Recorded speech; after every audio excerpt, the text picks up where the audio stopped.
مفتی صاحب ہمارے پیارے نبی صلی اللہ علیہ وسلم کا ذریعہ معاش کیا تھا آخری وقت تک؟ بڑا خاندانی سوال، جواب بڑا خاندانی. آپ صلی اللہ علیہ وسلم نے فرمایا اللہ نے مجھے 7 چیزوں پر پچھلے پیغمبروں پر فضیلت دی ہے. یہ ایسا سوال کیا نا کہ 1.5 گھنٹے کا اس کے جواب میں مزیدار بیان ہو جائے گا. چھوٹے جواب میں مزہ نہیں آئے گا. اب میں کر دیتا ہوں، 1.5 گھنٹے کا نہیں، تھوڑی دیر کا کروں گا. آپ نے گھبرانا نہیں ہے. وہ کیا تھا؟ سب سے پہلے آپ نے گھبرانا نہیں. تو دیکھو اسلام چونکہ آخری مذہب ہے اور محمد صلی اللہ علیہ وسلم آخری نبی ہیں، آپ کے بعد کوئی نبی نہیں آئے گا، اس لیے آپ کو ٹائم کم دیا گیا. عمریں اس زمانے میں وہی 60-70 ہوتی تھی. اگر نوح علیہ السلام کے دور میں آپ آتے تو 1000 سال ملتے آپ کو. آپ صلی اللہ علیہ وسلم جس دور میں آئے اس میں عمریں 60 سے 70 کے درمیان، یہ ایوریج ایج تھی. 40 سال کے بعد پیغمبروں کو نبوت ملا کرتی ہے، تو 63 سال ایوریج ایج میں آپ کی ڈیتھ، انتقال ہوا آپ صلی اللہ علیہ وسلم کا. تو 40 سے 63 کے درمیان ٹائم آپ کو کتنا دیا گیا؟ صرف 23 سال. موسیٰ علیہ السلام کو 1000 سال دیے گئے. کام صرف یہ والی قوم آپ کے ذمے ہے. آئی بات سمجھ میں؟ یہ جو قوم ہے نا یہ آپ کے ذمے. حضرت عیسیٰ علیہ السلام کو عمر دی گئی، کام کیا ہے؟ صرف بنی اسرائیل. موسیٰ علیہ السلام کو صرف بنی اسرائیل. ہمارے نبی کو صرف کتنے سال دیے گئے؟ 23 سال. کام کیا ہے؟ ساری دنیا کے سارے انسان قیامت تک. اس سے بڑا کوئی کام ہو سکتا ہے؟ اس کے لیے ٹائم انتہائی شارٹ. آپ کہیں گے اس میں اس سوال کا جواب کہاں ہوگا؟ جواب آ رہا ہے، جواب آ رہا ہے. تو ٹائم کیا دیا گیا؟ بہت زیادہ، 23 سال. سوری، ٹائم بہت کم دیا گیا، کام بہت زیادہ. وجہ اس کی یہ تھی، یعنی اس کے لیے یہ ضروری تھا کہ آپ کی دعوت کے پیچھے تلوار بھی ہو. پیغمبروں نے دعوت دی، ایمان لے آئے، ٹھیک ہے. نہیں لائے، حکومت کی تم لوگوں نے، ٹھیک ہے جی. بہت سے لوگوں نے پیغمبروں کو ہی شہید کر دیا. حدیث میں آتے ایسے ایسے پیغمبر بھی دنیا میں آئے اور ایک آدمی مسلمان نہیں ہوا کہ ان کو شہید کر دیا گیا. ہمارے نبی کو اللہ نے جہاد کا ایک کام دیا کہ آپ جب دعوت دیں گے نا تو اس دعوت کے پیچھے کیا ہے؟ تلوار ہے. وہ تلوار کافر کو مسلمان بنانے کے لیے نہیں ہوگی. سمجھ میں آ رہی ہے بات؟ کیونکہ تو قرآن میں صاف طور پہ لا اکراہ فی الدین، دین میں زبردستی نہیں ہے.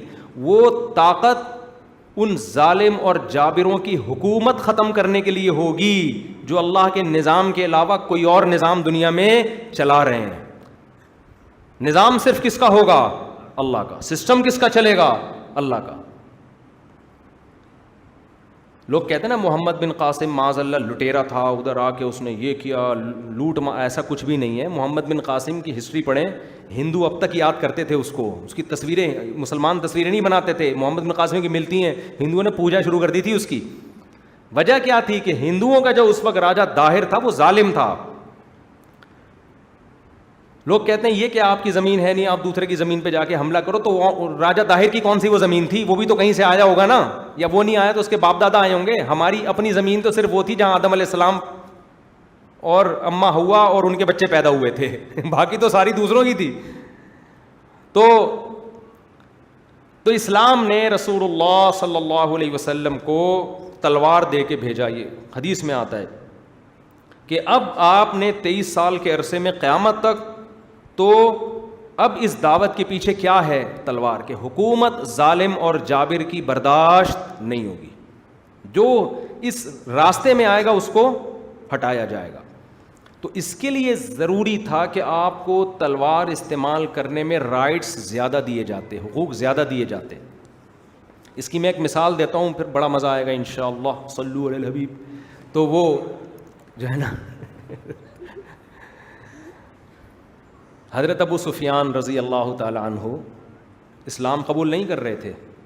وہی کیا سوچتے تھے کہ اگر اسلام برحق ہے نا تو اللہ اس کو ہم پہ غالب کرے گا. زمین تو ہمارے پاس ہے، تو اگر اسلام برحق ہے تو اللہ اسلام کو غالب کرے گا. مکہ فتح ہوا اور حضرت ابو سفیان مسلمان ہوئے. انہوں نے کہا کہ کہ اور بہت سارے صحابہ ہیں. کعب ابن زہیر رضی اللہ تعالیٰ عنہ. کعب ابن زہیر جو تھے یہ بہت بڑے شاعر تھے اور نبی صلی اللہ علیہ وسلم کی بہت زیادہ حجو کرتے تھے. شاعری میں آپ کو برا بھلا کہتے تھے. معاذ اللہ. آپ صلی اللہ علیہ وسلم نے حکم دیا کہ جہاں پاؤ قتل کر دو, جہاں پاؤ قتل کر دو. مکہ فتح ہو گیا, سب کو آپ صلی اللہ علیہ وسلم نے معاف کیا, لیکن کعب ابن زہیر کے بارے میں حکم دیا ان کو جہاں پاؤ قتل کر دو. بہت اذیت دی تھی انہوں نے نا, شاعری میں بہت زیادہ نازیبہ الفاظ استعمال کرتے تھے. حضرت کعب ابن زہیر کہتے ہیں مجھے لگا کہ بھائی میرے قتل کے آرڈر ہے, مجھے مکہ سے فرار ہو جانا چاہیے. وہ بھاگ گئے مکہ سے. بھاگ کے جب گئے ہیں تو کسی نے ان سے کہا یار محمد صلی اللہ علیہ وسلم بڑے رحم دل ہیں, تو چلے جاؤ واپس معذرت کر لو, تمہاری معافی ہو جائے گی. انہوں نے کہا بھائی مشکل ہی لگ رہا ہے ایسا, کیونکہ آرڈر یہی ہے کہ گردن اڑا دی جائے گی. کسی نے کہا ابو بکر کے پاس جاؤ, وہ سفارش لے کے جائیں گے. ہمارے حضرت یہ واقعہ بیان کر کے کہتے تھے شکر ہے حضرت عمر کا مشورہ نہیں دیا. حضرت عمر کے پاس جاتے نا, وہ کہتے بھائی مجھے تو نبی نے حکم دیا جہاں پاؤں قتل کر دو گڑیچ. تو حضرت ابو بکر ذرا رحم دل تھے, تو یہ حضرت ابو بکر کے پاس گئے کہ بھائی مجھے میں سفارش کرا دو میری, میں توبہ کرتا ہوں نا ان سب جو کچھ میں نے کیا, آئندہ میں وہ سب نہیں کروں گا. حضرت ابو بکر لے گئے نبی صلی اللہ علیہ وسلم کی خدمت میں, ان کو دو زانوں بٹھایا. میں آپ کو تلوار کا بتا رہا ہوں کانسیپٹ, ٹھیک ہے نا.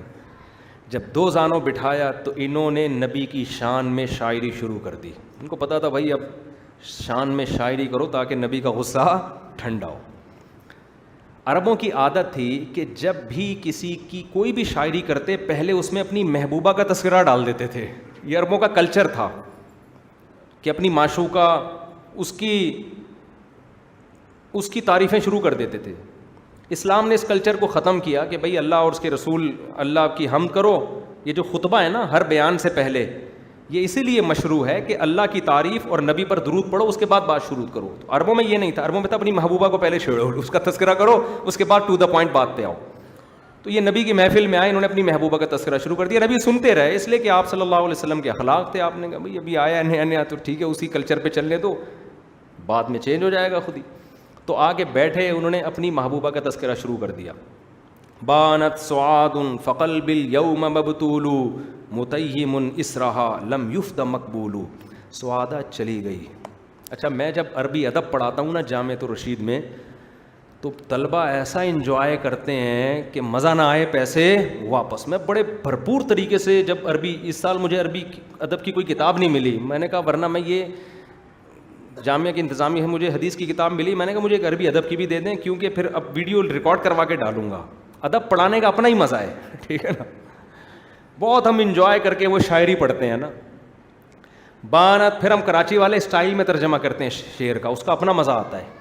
تو انہوں نے شعر پڑھا بانت سعاد فقلب اليوم مبتول. سعادہ مارکیٹ سے شارٹ. یہ بانت کا مطلب جدا ہو گئی مجھ سے, چلی گئی. اب یہ مارکیٹ سے شارٹ کا اپنا مزہ ہے نا. بانت سعاد, سعادہ چلی گئی. فقلب اليوم مبتول, میرا دل ٹکڑے ٹکڑے ہے. متیم اسرہا, بڑے شاندار شاعری ہے. میرا دل اس کے پیچھے پیچھے میرے سینے سے نکل کے چلا گیا. لم یفدا مقبول, زخمی بھی ہے. لم یفدا, اس کے بدلے میں دوسرا دل بھی سینے میں نہیں آیا. بھائی یہ والا دل اگر نکل کے اس کے پیچھے گیا تھا تو کوئی دوسرا دل تو کوئی مجھے ادھار دیتا تاکہ میں سینے میں دل لگا کے گھوموں. دل سینے سے کیا ہو گیا, شارٹ. سعادہ مارکیٹ سے شارٹ اور دل سینے سے شارٹ. یعنی بغیر دل کے گھوم رہا ہوں میں, یعنی ڈبل غم ہے. ایک تو سعادہ گئی, اوپر سے سینے سے دل بھی گیا. تو بڑی زبردست شاعری, بہت سی تو میں بھول گیا, طالب علمی کے زمانے میں تو یاد کر لیتے تھے ہم لوگ. آگے جا کے کہتے ہیں کہ لکنھا خلۃ قد سیت من دمھا فجع وولع واخلاف وتبدیل. عرب کی جو آپ شاعری سنیں گے نا, اس میں وہ اپنے محبوبہ کے ظالم ہونے کو, بے وفا ہونے کو ایک اچھی صفت کے طور پہ بیان کرتے تھے. سمجھ میں آ رہی ہے بات؟ دیکھو ایک محبوبہ وہ ہے, آپ نے فون کیا فلاں ٹائم پہ ملنے, آ گئی. آپ نے کہا کہ میں آ رہا ہوں ملنے کے لیے, اس نے کہا ٹھیک ہے میں بھی ریڈی ہوں, آ جاؤ. کہاں قائد اعظم کے مزار پہ ملاقات کرنی ہے, وہاں نہیں, آ جاؤ. یہ بیکار قسم کی محبوبہ ہوتی ہے. اس کا مطلب اس کو کوئی لفٹ کرانے والا بولو نہیں ہے. اس کو کوئی لفٹ نہیں کرا رہا تھا, آپ نے کرائی, چلی آئی. کوئی بھی رکشے میں بیٹھا ہوا آدمی اس کو نمبر دیتے ہی اس کو فون پہ رابطہ کرنا شروع کر دیتی ہے, کوئی بھی رکشے میں پیچھے بیٹھا ہوا. تو اس لیے عربوں کی عادت تھی اپنی محبوبہ کو جھوٹا ثابت کرتے, ایک نمبر کی جھوٹی ہے, بے وفا ہے, دھوکے باز ہے. یہ الفاظ برائی کے ہوتے تھے مگر مقصد اس کی تعریف. تو کہتے لاکنھا خلۃ قد سیق من دمھا, یہ ایک ایسی دوستی ہے کہ اس کے خون میں فجع و ولع و اخلاف, وعدہ خلافی, جھوٹ, ملمہ سازی, پیندرے بدلنا, وہ تبدیلو, اور ایک حالت پہ قائم نہ رہنا, اس کے بلڈ میں, یہ کمبخت کے خون میں یہ چیز شامل ہے. الو کی پٹھی ایک نمبر کی. سمجھ میں آ رہی ہو؟ یعنی اور کہہ رہے ہیں کہ یار یہ پہلی دفعہ نہیں ہوا کہ میں ادھر آیا اور مارکیٹ سے شارٹ, اس کے تو بلڈ میں یہ چیز شامل ہے. تو ایسے نہ تعریفیں کر رہے ہیں, نبی صلی اللہ علیہ وسلم سن رہے ہیں بیٹھ. تو یہ پوری غزل انہوں نے پڑھی, بڑی زبردست دلچسپ غزل ہے.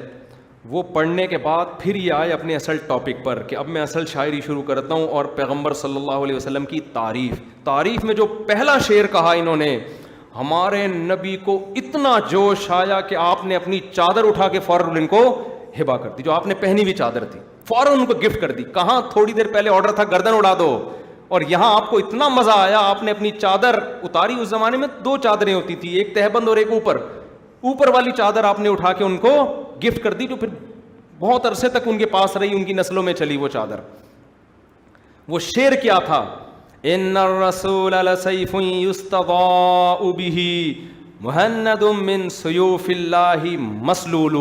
اپنے اسلام کو ظاہر کیا انہوں نے کہ محمد صلی اللہ علیہ وسلم اللہ کی تلواروں میں سے ایک تلوار ہیں, ہندی تلوار ہیں. من سیوف ان الرسول لسیف یستضاء بہ, محمد صلی اللہ علیہ وسلم ایک ایسی تلوار ہیں جس کے ذریعے ایمان اور ہدایت کی روشنی پوری دنیا میں پھیل رہی ہے. جس کا یعنی میں بھی اس کا ایک اظہار کر رہا ہوں کہ مجھے جو ہدایت ملی ہے یہ تلوار سے ملی ہے, صحیح ہے نا, اس روشنی سے میں نے بھی فیض حاصل کیا. یعنی تلوار سے مجھے سمجھ میں آ گیا کہ یہ کیا ہے, برحق ہیں, ورنہ اتنے تھوڑے لوگوں کو اللہ تھوڑی غلبہ دیتا. ہم نے تو ساری زندگی مخالفت میں گزار دی, آج ہمیں اندازہ ہوا نہیں بھائی یہ پیغمبر کے ساتھ کون ہے, اللہ ہے. تو یہ ایک ایسی تلوار ہے, تلواروں سے خون خرابہ ہوتا ہے, لیکن اس تلوار سے خون خرابہ نہیں ہو رہا, یستضاء بہ, اس سے روشنی اور نور کی کرنیں پوری دنیا میں پھیل رہی ہیں, جس کا اظہار ایک مظہر میں بھی ہوں. آگے کہتے ہیں مہند من سیوف اللہ, ہندی تلوار, ہندوستان سے اس زمانے میں بڑی اچھی تلواریں آیا کرتی تھیں. من سیوف اللہ, اللہ کے پاس بہت ساری تلواریں ہیں نا, ان میں سے ایک تلوار ہے محمد. اللہ نے بھی تلوار رکھی ہوئی اپنے پاس کہ جو تمیز سے نہ مانے اس کو کس سے سمجھاؤ, تلوار سے سمجھاؤ. تو وہ ایک تلوار محمد صلی اللہ علیہ وسلم بھی ہے. مسلولو, اور کہا آپ کی کوالٹی یہ کہ آپ نیام سے نکلی ہوئی تلوار ہیں. سمجھ میں آ رہی ہے بات؟ نیام سے نکلی ہوئی اور لہراتی ہوئی جو تلوار ہے اس کا روب دبدبا الگ ہوتا ہے, نیام میں موجود تلوار کا روب الگ ہوتا ہے. تو لیکن آپ اتنا خوش ہوئے نا, آپ کو اتنا اچھا لگا, آپ نے اپنی چادر اٹھا کے ان کو دے دی. ایسے بھی واقعات ہوئے, نبی نے کسی کے قتل کا حکم دیا, وہ نبی کے پاس آئے, اٹھ کے چلے گئے, آپ نے قتل نہیں کیا. تو آپ نے صحابہ سے کہا تم نے اسے قتل کیوں نہیں کیا؟ صحابہ نے کہا یا رسول اللہ آپ آنکھ سے اشارہ کر دیتے. آپ نے فرمایا نبی کی آنکھ کبھی خیانت نہیں کرتی. لیکن یہ جو آئے ہیں نا, ان کے بارے میں نبی نے یہ نہیں کہا کہ تم نے ان کو قتل کیوں نہیں کیا, میرے آرڈر کا انتظار کیوں کر رہے تھے. نا نا نا, اتنا یہ شعر سن کے آپ کو اتنا خوش ہوئے کہ بھائی قتل تو دور کی بات, یہ قمیض یہ اربوں کھربوں روپے کی, اس کی جتنی ویلیو لگائی جائے کم ہے. یہ تمہیں کیا ہے, تم نے میری ایسی تعریف کر دی کہ مجھے اتنی خوشی ہوئی ہے کہ میرا دل چاہتا ہے میں تمہیں گفٹ کروں سب سے قیمتی تحفہ. میں سمجھتا ہوں اس وقت اس زمانے میں اس سے قیمتی تحفہ کوئی بھی نہیں تھا. تو آپ کو تلوار کہنے میں اتنا مزہ آیا کہ مجھے کیا کہہ دیا, سمجھ میں آ رہی ہے, تلوار کہہ دیا. اب اس میں غیر مسلم اعتراض کرتے ہیں, ہم تو پہلے ہی کہہ رہے تھے اسلام دہشت گردی سے پھیلا ہے, اسلام تلوار سے پھیلا ہے, تمیز تو ہے ہی نہیں مسلمانوں کے پاس. بھائی قرآن میں یہ بھی انک لعلی خلق عظیم, آپ کے اخلاق کیا ہے سب سے بہتر. لیکن اخلاق کی ڈیفینیشن کیا ہے؟ جس وقت تلوار کا موقع ہو تلوار استعمال کرنا, جس وقت میٹھی زبان کا موقع ہو میٹھی زبان. جہاں تلوار کا موقع ہے آپ میٹھے میٹھی باتیں کرنے. ایک آدمی آ کے کہتے ہیں میں آپ کی بیوی کو چھیڑنا چاہتا ہوں. آپ کہتے ہیں کائنڈلی آپ ایکسکیوز می سر پلیز یہ کام نہ کریں. کہتے نہیں اگر میں چھیڑ لیا دیکھو نا. آپ کہتے ہیں دیکھیں ایکسکیوز دوبارہ کیا نا اچھا نہیں ہوگا. اب یہ اخلاق ہے بغیرت ہے یہ. ایسے موقع پہ کیا ہے مکہ ہے بھائی. ایسے موقع پہ مکہ لگانا اس کی علامت ہے کہ آپ انتہائی بااخلاق. اور ایسے موقع کہ کوئی آپ کے مکے کی تعریف کرے آپ کا خوشی سے دل باغ باغ. آپ کو وہ کہے گا نا کہ یار میں تیری دیکھو یار اس دن ایک آدمی تیری بیوی کو چھیڑنے آیا تھا, تو نے جو چمبا لگایا نا مزہ آ گیا. تو آپ یہ نہیں کہو گے اچھا میں مکے میں بد اخلاق ہوں, یہ نہیں کہو گے. آپ کہو گے تھینک یو ویری مچ یار اس مکے میں اتنا مزہ نہیں آیا جتنا تو نے جو میری غیرت کی تعریف کی ہے نا اس میں جو مزہ آیا خدا کی قسم ہٹو بچو ہو گیا. یہی کہو گے کہ نہیں کہو گے؟ یہی بات یہ یہاں پہ ہمارے نبی کے تو اخلاق سیرت کی کتابوں میں بھرے ہوئے ہیں. یہ بھی تو اخلاق تھے کہ اتنے بڑے مجرم کو معاف کر دیا آپ نے. لیکن ساتھ ساتھ اس اخلاق کے ساتھ اس غیرت میں تلوار بھی شامل ہے کہ مسلمان اتنے یقیناً میٹھے ہیں, اتنے میٹھے نہیں کہ ہڑپ کر جاؤ. سمجھ میں آ رہی ہے بات؟ میٹھے ہیں اتنے نہیں کہ ہڑپ کر جاؤ, کڑوے ہیں اتنے نہیں کہ تھوک دو. ہم بیلنس ہیں. میں سمجھا پا رہا ہوں اپنی بات. ہم کسی سے پنگے بازی کے قائل نہیں ہیں. دیکھو رسول اللہ صلی اللہ علیہ وسلم نے فرمایا لا تتمنوا لقاء العدو, دشمن سے لڑائی کی امیدیں لڑائی کی تمنا مت کیا کرو. کیا مطلب؟ اسلام میں اصل تلوار نہیں ہے, یہ پیغمبری کی تعلیمات ہیں. یہ کوشش نہ کیا کرو کہ تلواروں سے جنگ ہو. اللہ سے عافیت طلب کرو, جنگ کو ٹالنے کی کوشش کرو. وَإِن جَنَحُوا لِلسَّلْمِ فَاجْنَحْ لَهَا, قرآن کیا کہتا ہے؟ اگر یہ صلح کی طرف آئیں تو تم بھی صلح کے لیے جھک جاؤ. خون خرابہ نہیں چاہتا اسلام. لیکن اسلام میں پھر دوسرا پہلو بھی ہے کہ آپ نے فرمایا اگر پھر بھی تمہیں لڑائی میں جھونک دیا جائے تو آپ صلی اللہ علیہ وسلم نے فرمایا وَاعْلَمُوا أَنَّ الْجَنَّةَ تَحْتَ ظِلَالِ السُّيُوفِ, جان لو کہ جنت تلواروں کے سائے میں ہے. جو گھمسان کی جنگ میں تم گھسو گے نا تو جنگ میں نہیں گھس رہے, جنت کے چھاؤں میں داخل ہو رہے ہو تم. جنت ملے گی وہاں, مختصر طریق الجنہ ہے وہ. تو اب یہ جو ہے نا نبی صلی اللہ علیہ وسلم کی جہاد چونکہ بہت بڑی ذمہ داری تھی, تو آپ صلی اللہ علیہ وسلم نے بکریاں بھی چرائیں نبوت سے پہلے, تجارت بھی کی, جو بھی جائز ذریعہ معاش تھا. لیکن نبوت کے بعد آپ صلی اللہ علیہ وسلم کو جو کام دیا گیا وہ دعوت اور تبلیغ کا. تو اللہ نے آپ کے ذمے لگایا کہ نحن نرزقک, اے نبی اب رزق کی فکر آپ کو نہیں کرنی. اب آپ نے تجارت اور آپ نے کاروبار بزنس یہ کچھ بھی نہیں, اب رزق کس کے ذمے ہے؟ ہمارے ذمے. کیا مطلب؟ معاذ اللہ کیا لوگوں سے مانگنا ہے؟ معاذ اللہ نہ, ہمارے نبی نے اپنی ذات کے لیے کبھی کسی کے سامنے ہاتھ نہیں پھیلایا. بس اب یہ کس کے ذمے ہے؟ میرے ذمے. روزی کس کے ذمے؟ میرے ذمے. اس میں ایک طریقہ کہ مال غنیمت حلال ہے تو وہ نبی کے لیے بھی حلال ہے. پچھلی امتوں میں حلال نہیں تھا, اس لیے آپ صلی اللہ علیہ وسلم نے فرمایا جعل رزقی تحت ظل رمحی, اللہ نے جب مجھے تلوار دی ہے نا تو میری روزی تلوار کے نیزے کے سائے میں رکھ دی. اللہ نے میری روزی کس میں رکھ دی ہے؟ نیزے کے. الفاظ ورڈنگ کتنی زبردست ہے نا بھائی. یہ بھی کہہ سکتے تھے میری روزی اللہ نے مال غنیمت میں رکھ دی ہے کہ جب جنگ ہوگی تو مال غنیمت آئے گا تو میں بھی استعمال کروں گا, گھر والوں کو بھی دوں گا, یہ میری روزی ہے. نہ جعل رزقی تحت ظل رمحی, میرے نیزے کے سائے میں اللہ نے کیا رکھ دی ہے؟ روزی. اب غیر مسلم یہاں اعتراض کر سکتے ہیں اچھا اتنی جنگیں اسی وجہ سے ہوئی تھی تاکہ مال غنیمت ملے.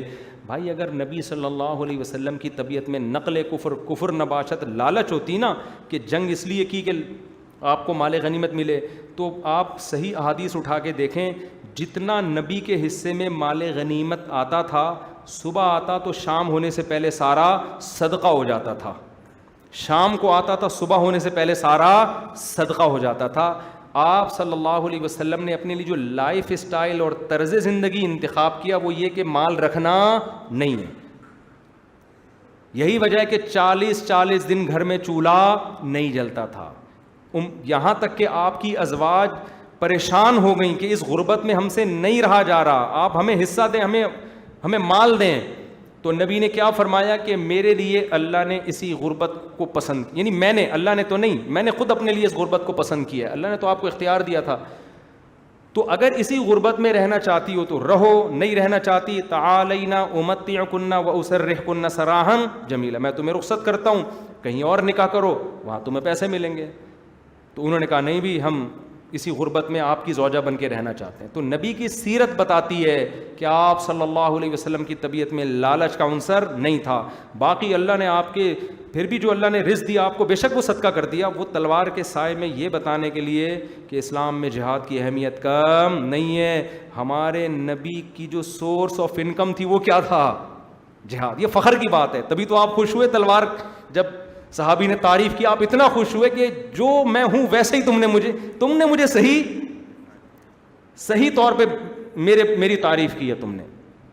سمجھتے ہو؟ تو ٹائم کم تھا نا، اس لیے اس کے پیچھے تلوار ہے کہ اب ابو جہل کو سمجھا دیا 13 سال تمیز کا انسان بن جا، نہیں بن رہا تو بدر میں چلو بھائی ٹھیک ہے نا، کام تو آگے بڑھنا ہے. یہی تھوڑی کہ اب سارے دن زندگی ابو جہل سے ہی نمٹتے رہیں گے بیٹھ کے. کیا خیال ہے بھائی؟ اب یہی تھوڑی کہ پوری عتبہ ابن شیبہ اور وہ جو بڑے بڑے غیر مسلموں کے سردار تھے کچھ کرنے ہی نہیں دے رہے تھے نا. وہ احد کی لڑائی، یہ سارے حملے تو مشرکین نے کیے تھے پہلے.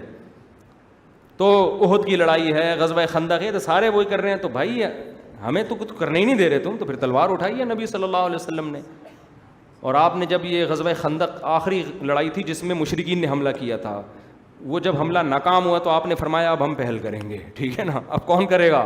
ہم پہل کریں گے. اب ان میں دم نہیں ہے. پھر نبی نے پہل کی اور مکہ فتح ہوا. پھر جو ہوا ہے، کیونکہ صلاح الدین ایوبی کا مشہور قول ہے کہ میں نہیں جانتا کہ اسلام تلوار سے پھیلا یا اخلاق سے. اتنی بات ضرور ہے کہ کسی بھی قوم کو اپنے دفاع کے لیے تلوار اٹھانا ضروری ہے. جس قوم کے پاس تلوار نہیں ہے وہ قوم دنیا میں باقی نہیں رہتی. ہمارے پاس ایٹم بم ہے جس کی وجہ سے آج پاکستان بچا ہوا ہے، اور ہمارے پاس اس کے علاوہ فخر کی کوئی چیز نہیں ہے. حقیقت ہے. اب ہم ترکی گئے، لوگوں نے کہا آپ کے پاس کیا ہے؟ میں کہوں ہمارے پاس زرداری ہے، ہمیں بلاول بھٹو ہے. لوگ بڑے واہ، ہمارے پاس عمران خان ہے، ہمارے پاس نواز شریف ہے، ہمارے پاس. ان میں سب میں اختلاف ہے نا. کوئی زندہ باد کہے گا، کوئی مردہ باد کہے گا. تو کوئی بھی ایسی چیز نہیں اس پر ہم پبلکلی جو ہے نا وہ فخر کر سکیں یا من حیث القوم فخر کر سکیں. آخر میں ایک ہی چیز رہ جاتی ہے، ہمارا بم ہے. تمہارے پاس ہے؟ نہیں ہمارے پاس نہیں. جاؤ اپنا کام کرو. شاباش. جیسے نکلے باتیں کر رہے ہیں یہ آرمی وہ. بہت لوگ پھینکتے ہیں نا، میں باہر جاتا ہوں نا تو یہی ہوتا ہے. ملیشیا والے ہمارے سڑکیں دیکھو، وہ ہم ملیشیا میں نا سڑکیں دیکھو، اور یہ آپ بھی سیکھ لو مجھ سے تاکہ شرمندہ نہ ہو. شرمندہ نہ ہوا وہ تو ہمیشہ شرمندہ کرنا سیکھو. آپ بھی یہ سیکھ لو ہم سے. کہیں بھی دنیا میں باہر جاؤ، لوگ کہتے ہیں تمہارے پاس ڈالر دیکھو کہاں جا رہا ہے، کرپشن دیکھو، ہمارے پاس سڑکیں. دبئی والے کیا کرتے ہیں؟ ہماری بلڈنگیں. وہ ایک لطیفہ سنا دوں چھوٹا سا. وہ ایک پاکستانی بیٹھا ہوا تھا اور ایک امریکی اور ایک روسی. روسی نے کہا ہمارے ملک کی جو سمرین ہیں بالکل سمندر کی تہہ سے لگ کے چلتی ہیں. وہ دونوں بڑے شرمندہ ہوئے. بالکل تہہ سے، اس نے کہا تھوڑا سا اوپر. خیر دونوں بڑے شرمندہ ہوئے کہ یار ہماری تو بہت اوپر چلتی ہیں. امریکن نے بولا ابے تم سمرینوں کی بات کرتے ہو، ہمارے جو ہوائی جہاز ہیں آسمان کی چھت سے چپک کے چلتے ہیں، اتنے اوپر ہیں. اس نے کہا دونوں نے کہا بالکل اوپر، کہہ رہے تھوڑا سا نیچے. پاکستانی بیچارہ بہت شرمندہ ہوا کہ ہمارے پاس کیا چلتا ہے بھائی. پاکستان نے کہا ہمارے ہاں لوگ ناک سے کھانا کھاتے ہیں. کہا بالکل ناک سے، کہ تھوڑا سا نیچے. ٹھیک ہے نا، مطلب یہ ہے کہ تھوڑا سا نیچے کر دیا تو بالکل آسمان تو نہ رہا نا. اب تھوڑا سا پتہ نہیں تمہارا تھوڑا سا کتنے ارب کلومیٹر ہو. تو شرمندہ ہونے کی بالکل ضرورت بولو نہیں ہے. تو اب ملیشیا جاؤ، ملیشیا والے کہتے ہیں ہماری سڑکیں. دبئی جاؤ، دبئی والے کہتے ہیں ہماری بلڈنگیں اور امن بزنس. پورٹ پہ دیکھو نا ان کے کیسے جہاز آ کے لگتے ہیں اور کیا بزنس اور گولڈ کی دکانیں، سب چیزیں وہ بتاتے ہیں. آپ ان سے بولو گے بم ہے، تمہارے پاس بم ہے؟ وہ کہیں گے نہیں ہے، نہیں ہے. ہم لوگ کے پاس نا بم ہے، ایٹم بم ہے. شب برات کے پٹاخے نہیں ہوتے ہم لوگ کے پاس. ہم لوگ کے پاس کیا ہے؟ Atom bomb. اس کے بعد وہی لطیفہ ہو جائے گا, 2 آدمی ٹرین میں سفر کر کے جا رہے تھے, ایک سامنے اور ایک ادھر, دونوں کی بڑی بڑی مونچھیں. ایک نے دوسرے سے پوچھا تیرے کتنے بچے ہیں؟ اس نے مونچھوں کو تاؤ دیا نا, اس نے کہا 18 بچے, ایسے مونچھوں کو تاؤ. اس نے کہا تیرے کتنے؟ اس نے کہا 24. پہلے والے نے کیا کیا, اپنی مونچھیں واپس. ٹھیک ہے, تو جب بھی کوئی مونچھوں کو تاؤ دینا ہو, ہمارے ملک میں یہ, ہمارے آپ بولو بم ہے, کہے گا نہیں, کہہ رہا ہمارے پاس بم ہے, پتلی گلی سے نکل. آئندہ بم بم ہوتا ہے بھائی, کیا خیال ہے؟ بم کیا ہوتا ہے؟ بم بم ہے. تبھی تو دنیا پہ پابندیاں لگا رہی ہے کہ بم ہمارے حوالے کرو. ہم کہتے ہیں بم نہیں ملے گا, جو چاہے لے جاؤ. کیا خیال ہے بھائی؟ بم نہیں ملے گا, جو مرضی لے جاؤ, بم نہیں دیں گے ہم. وہ کہتے ہیں بتا دو, رکھا ہوا, کہیں گے بتائیں گے بھی نہیں, یہ میں نہیں بتاؤں گا. بم کہاں رکھا ہے یہ میں نہیں بتاؤں گا. تو یہ ایک بڑی فخر کی بات ہے یار, اس پہ فخر کیا کرو. خیر کہاں سے کہاں پہ چلی گئی, بہت ٹائم ہو گیا میرے بھائی.